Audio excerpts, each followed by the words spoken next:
Hey, thanks for making it to Veterans Info Tap. I'm glad you made it. Are we at more risk? A watchdog group is saying so. VA is putting veterans at risk by improperly screening employees. Interesting. Want to jump into this, read into it a little bit so we can find out what little nuggets might be in there and what we can do to protect ourselves, if anything, or just being aware of it is going to be simply enough. So with that, please hit the thumbs up, subscribe, share with a friend, all that good stuff. I really appreciate it. Do two things for me. Hit that thumbs up and let the video run, because that helps put this information into the hands of more of us in the veteran sphere. All right, so jumping into it here, the headline again is VA is putting veterans at risk by improperly screening employees. Watchdogs warn. Let's figure this out. The subheadline, the department does not have a good explanation for why the shortfalls occurred, officials say. So, jumping into it here, after years warning, the Veterans Affairs Department is still not vetting or properly screening many of its employees. The agency and auditors told Congress on Wednesday, putting veterans at an increased risk of harm. Great. Much of the problem can be traced back to staffing shortages. Lawmakers, VA officials, and watchdogs said before a panel of the House Veterans Affairs Committee. As the department's screening infrastructure is overwhelmed and under-resourced, VA maintains a multi-step process to vet employees both before and after their onboarding, but multiple audits have shown those reviews were often delayed or did not occur at all. Wonderful. Think about all of the information that the VA has on you. Pretty much everything. Let's move on.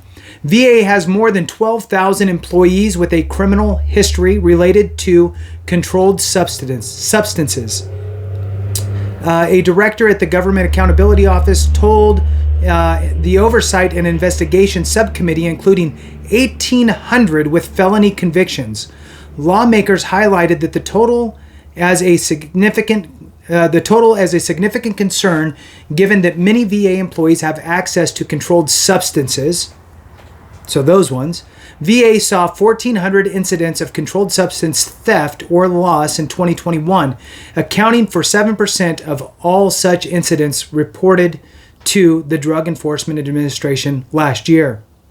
Even though there has been a lot of pressure to hire as many VA employees as possible, it is also crucial that the right people care for our veterans so veterans and their family members know they're in safe hands, said Representative Kiggins, who chairs the panel holding Wednesday's hearing.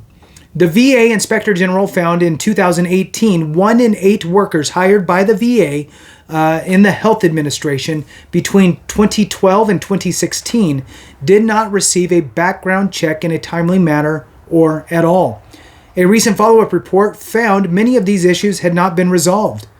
In multiple instances, staff were in position to provide direct patient care without being vetted, said Sean Steele, the IG's Healthcare Infrastructure Division Director.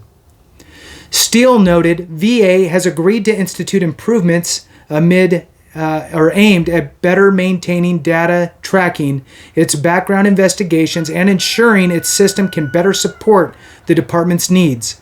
VA has created multiple working groups to address its shortfalls and hopes to introduce reforms in early 2024.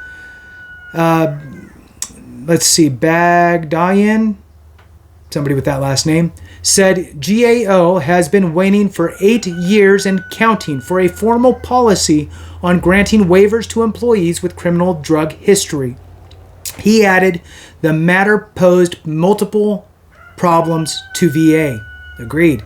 Our bottom line is our finding pose a double risk, he said. First, harm to veteran care, and also a diversion of controlled substances for illegal purposes. I mean, sure. The findings generated bipartisan distress in the committee. I find the reports that we heard about from the OIG and the GAO deeply concerning, said Chris Papas, representative from, it looks like New Hampshire. We're talking about a breakdown of basic governance, oversight, compliance that is potentially putting veterans at risk. Daniel Gallick, VA's executive director for identity, credential, and access management said the department did not have a good explanation for why the gaps had persisted. We're trying to improve our oversight and compliance to track those and catch those instances where background investigations maybe were deficient or were not performed for whatever reason, Gallick said. We don't really have a good foundation as to why they occurred, but we're committed to ensuring that those types of events don't continue or occur. Look, I'm going to stop here. It seems to me that this last year has just been a horrific roller coaster for the VA with multiple. I'm not going to dive into all of them. You've watched enough of my videos to know that they have had issues with almost every single facet, and it's just unbelievable to me. Moving on. Much of the discussion during the hearing circled back to staffing issues, both within the screening personnel and in the rush to fill openings in VA at large. Steele noted facilities with as many as 4,700 employees had only one adjudicator to review issues flagged during background screenings. It seems to me that a common thread or core cause of weakness in vetting is staffing, said Frank Mervyn, the top Democrat on the panel. This is a bit circular, but it appears that VA does not have the requisite staffing levels needed to onboard additional staff. That sucks. You're so understaffed, you don't even have enough staff to properly onboard the new staff, so then you just fumble that ball. Mervyn, MRVAN, noted authority provided to VA to proceed with parts of the employee background check, such as fingerprinting, added risks to the process. VHA's chief human capital management or manager said the department has grown its security staff by 35% over the past year and added human resources personnel to perform compliance duties. She noted it still takes VHA 168 days to hire on average, far short of its stated goal of 80 days. I'm going to throw this out there. Just from a, business mindset, if it takes you 168 days to hire somebody, guess what? And onboard them, right? To get them on. That person did not just apply with you. They applied to 30 other places. And of those 30, another 5 of them are talking to them and interviewing them and making them offers. And guess what?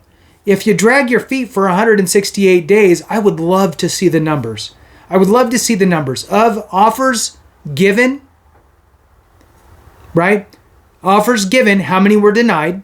Offers given, how many were accepted and then subsequently denied later, right? Because it just takes so long.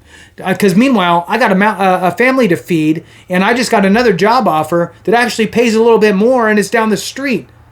I'm going to go there instead. How many of those happen? I would love to know the numbers. Probably not going to share it though. So anyway, with that concludes this one. And again, the headline is is kind of the kicker here. VA is putting veterans at risk by improperly screening employees, Watchdog warns. So be safe out there. Thanks for watching. I appreciate each and every one of you. Have a great one. And remember, if we don't take care of each other, something went wrong.